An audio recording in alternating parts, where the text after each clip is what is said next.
Eita, Deus fiel, hein? Mais um devocional. E hoje vai ser capítulo 18. Se quer saber o que nós vamos falar? Nós vamos falar dos três anjos que desceram para realizar uma justiça de julgamento estabelecido por Deus. Primeiro foi a promessa de um pacto, né, que Deus fez do filho que Abraão e Sara iriam ter, e com cumprimento. Depois foi a justiça de trazer destruição ali em Sodoma e Gomorra, porque o pecado já estava agravado muitíssimo. Ei, fala também da hospitalidade que aquele povo tinha, e Abraão expressou aqui nesse capítulo, e a intercessão de Abraão para as cidades e o povo não ser destruído. Eita, Deus fiel! Pega então aí que nós vamos ler. Você vai ler o capítulo 18 todo e eu vou citar a explicação. Bíblia retira no cantinho secreto, Bíblia fechada, onde que você, faz suas anotações, sua caneta, o seu lápis, bota a mão no seu coração e vamos orar. Pai, Filho e Espírito Santo, estamos diante da tua presença, louvando, bendizendo, adorando, glorificando o teu nome, que é digno de toda a honra e toda a glória. Nós vamos falar contigo, nos dê sabedoria, entendimento e discernimento. E não deixa em Deus a gente passar, ler e não entender a tua palavra. Por quê? Porque nós podemos ler quantas vezes precisar, porque o Senhor é fiel. Oh, Deus tremendo! Vamos lá? Capítulo 18. Quando os anjos 3 apareceram, tem explicação que fala, um é o próprio Deus e 2 são os anjos. Mas aqui são 3 homens simbolizados como 3 anjos que apareceu a Abraão. Abraão estava sentado à porta da tenda. Ali era hábito, gente, de sentar à porta da tenda em busca de sombra e descanso para comer ao meio-dia, quando o sol estava alto, no seu ápice, e o calor mais forte ainda. E aí, quando ele estava ali, chegou os 3 homens que eram anjos de forma de homem. Aqui mostra que Deus, ele faz de acordo com o que ele quer. Se ele quiser trazer um anjo para falar contigo, ele traz. Se ele quiser abrir a boca de profeta, profetiza, ele abre. Deus sabe o que faz, deixa Deus trabalhar. E imediatamente Abraão inclinou o seu rosto em terra, como sentido de humilhação e também ali sentindo aquela presença, aquele algo tremendo ali chegou, que é os anjos do Senhor. O que aconteceu? Automaticamente eles tinham uma prática comum, que todas as pessoas que passassem por aquele lugar, os peregrinos ou os direcionados, tinham aquele hábito de lavar os pés, Então, imediatamente pegava a água, lavava os pés e fazia aquele descanso naquela sombra abençoada. Por que, missionária Helena? Porque eles usavam naquela época sandálias, Então, precisava de ter aquele descanso. E aí, imediatamente, a hospitalidade foi continuando, veio com essa água. Agora, a outra hospitalidade foi que imediatamente ele foi correndo lá na tenda e falou com Sara: pega 3 medidas de flor de farinha, que significava uma refeição, Pegue ali e faça bolos. Glória a Deus e glória a Deus. Aleluias. E ali, tem muitos versículos que mencionam bolo, Êxodo 12:39, Levítico 7:12, 24:5 de Levítico, 1 Reis 17:12, 13, 19 de 1 Reis, capítulo 6 e Jeremias, capítulo 7, versículo 18. E imediatamente, continuando na hospitalidade, ele saiu correndo, Abraão foi direto lá onde que ficavam as vacas, tomou uma vitela, que significa um bezerro bonito, vistoso, porque tinha que apresentar o melhor, deu ao moço dele, quer dizer, o seu funcionário ali, e que falou: apressa-te para preparar este bezerro. Você viu que a hospitalidade, ela veio imediatamente porque Abraão queria oferecer o melhor para Deus ali, não somente naqueles anjos, mas tinha aquele costume geral de fazer. Ei, nosso Micachu. Ei, vamos ter essa essência da hospitalidade, porque muitos chegam, conversam com anjos e não sabem. Glória a Deus. Aleluias! E ele foi imediatamente, pegou leite coalhado, queijo, manteiga, tudo, gente, e serviu aquela mesa farta debaixo daquela sombra ali daquela árvore. E olha, o costume era quem servia ficava observando. Eu achei muito lindo esta passagem do capítulo 18. Ficava observando junto ali, de prontidão de pé, porque se precisasse imediatamente de algo a mais, ele saía correndo para resolver e direcionar para os seus funcionários ali e até mesmo a sua esposa. Era um sinal ali de hospitalidade, era costume de Abraão e aquele povo ali. Coisa linda, não é? Coisa linda! E imediatamente, quando eles estavam ali fartados, e eles começaram a palestrar com Abraão no descanso deles e perguntaram: onde está Sara? E confirmou: a tua mulher. Ele imediatamente falou: na tenda. Aleluias! Prova aí que as mulheres não tinham o costume de comer com os convidados. Elas ficavam sempre afastadas e Sara, curiosa, ficou atrás das cortinas ali da tenda, né? Observando e ouvindo.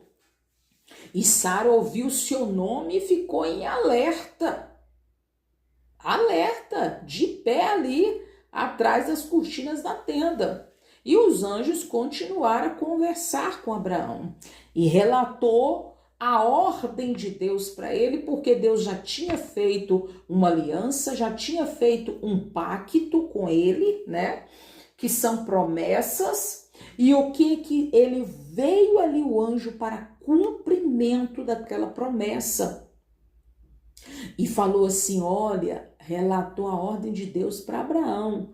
E falou: no tempo da vida. Eu acho tão lindo isso aí, gente. No tempo da vida quer dizer a contagem daquele período, né? Que a mulher fica grávida e nasce a criança. No tempo da vida, aleluia, Sara terá um filho. E você lembra que ele já tem um nome, né? Já deu o nome para ele, já sabe Abraão de tudo. Ali Deus só veio com o anjo, porque já ia em descida ali para uma justiça de morte, né? Então, ele relatou ali passando. Sara riu, gente. Sara riu, porque ela pensou assim: olha, Abraão tem 99 anos, o meu marido, esposo, de idade, 99 anos. Eu tenho 89, Sara falou, eu tenho 89. Pois como que vai ainda nascer um filho? Ela começou a rir, gente. mas cumpriu. Porque Abraão tinha 100 anos e Sara 90, quando Isaque nasceu. Sara era estéril, gente. E além de ser estéril, imagine só se você não ia também ter, se você não tiver essa fé, que muitas pessoas não têm essa fé sobrenatural, automaticamente ela vai olhar para as circunstâncias e não no romper do milagre. Ela vai olhar para aquilo que está perto dos olhos dela. Ela vai falar assim, ué, vai pensar, fulano de tal é estéril? Como que fulano de tal pode ainda nesse período de ter 89 anos e o esposo 99 e ainda eles terem fertilidade? Ah, ser infértil? A primeira coisa é duvidar do que Deus vai fazer. Não quer nem saber qual profeta que falou, não quer nem saber se anjo desceu, não quer nem saber, não tem isso aí? A esperança está indo embora, as pessoas estão duvidando do que pode fazer, não quer ouvir mais o que Deus quer falar, quando ouve quer ouvir só pela metade, mas eu te convido a voltar-se para a prática do sobrenatural. Mesmo que você não estiver acreditando, pelo menos acredite no profeta, na profetisa que está ali falando em nome de Jesus. E acredita, acima de tudo, no Deus que tudo sabe e tudo pode. O impossível é para Deus mesmo. E ele falou assim, que é isso? Sara, terei ainda deleite depois de haver envelhecido, eu e Abraão, meu esposo, velho? Mas para Deus não tem isso não, gente. A dúvida pode até vir na sua mente pelas circunstâncias, mas continua firme. Hebreus 11:11, não deixe de ler. Então, o que aconteceu?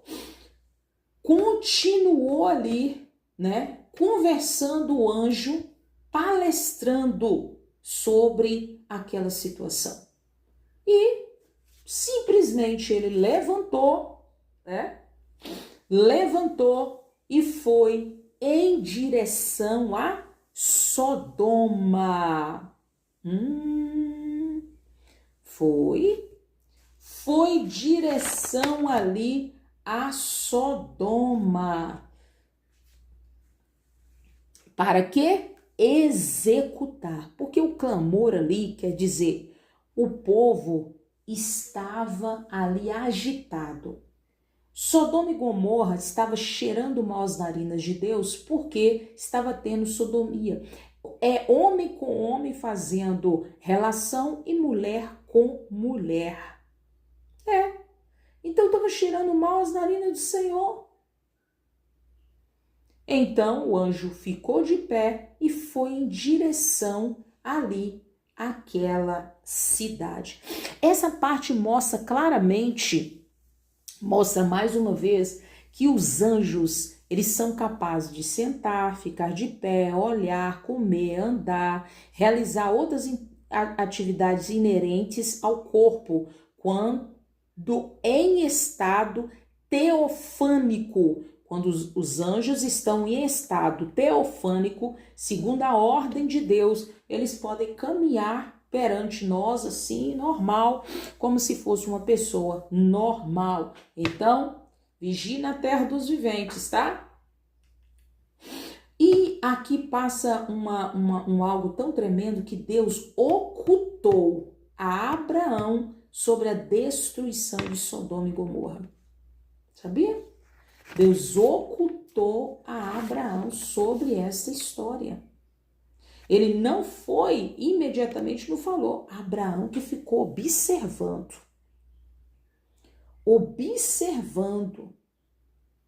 E ali, nessa situação, a gente tira uma lição, que ali Deus estava fazendo como se fosse um depósito da verdade para Abraão aprender e também ensinar sobre esta história todos os filhos, todos os parentes, os empregados, tudo ali. Mas Deus precisava julgar ali o pecado de Sodoma e Gomorra e resolveu vir com decreto de penalidade apropriada para cada pessoa daquela cidade ali por causa da desordem na mente deles e no que eles estavam fazendo. Deus sabe de tudo, gente. Ele sabe das reais condições, está a par de todos os fatos, né? Mas ele relatou ali o anjo e saiu. Aqui fala que a primeira intercessão que foi ali de Abraão para aquele povo e para aquela cidade. E na escritura menciona que Abraão viu aquela situação imediatamente, ele ali parado enquanto os anjos estavam descendo para Sodoma, ele observou e começou a falar com Deus. Se ali, Deus, existisse 50 justos, o Senhor iria destruir a cidade? E ele foi falando até 10 justos. E aí, Deus foi palestrando com Abraão, falou, se existir 30, se existir 20, se existir 10, mas Deus já tinha um decreto, gente. Deus já tinha um decreto. Deus falou assim com Abraão para apaziguar a situação, mas Deus já tinha um decreto. Ali Deus estava ensinando também a ele a lição. Aqui Deus ensina uma lição mostrando-lhe que era justo e misericordioso, falando daquele relato da intercessão de 50 a 10. Eu sou justo e misericordioso, mas Deus, gente, ali, ele é o príncipe de justiça também, é supremo. Portanto, gente, naquele momento, Sodoma precisava e Gomorra ser punida, porque Deus aguardou, gente. Para Deus fazer uma punição, precisa do cara estar entornando mesmo ali, e Deus ainda visita ainda para verificar se está do jeito que precisa e se ele tem que fazer aquela sentença. Mas aquele lugar não teve jeito. Os 3 anjos vieram para executar tanto promessa de milagres, de alegria, de nascer, quanto o milagre também da justiça de Deus, da morte ali do povo de Sodoma e destruição da cidade de Sodoma e Gomorra. Eita, glória a Deus! Fique firme, não deixe de ouvir, não deixe de ouvir, não deixe de ouvir, porque Deus está falando milagrosamente conosco. Eu espero você no próximo devocional. Oh, glória a Deus!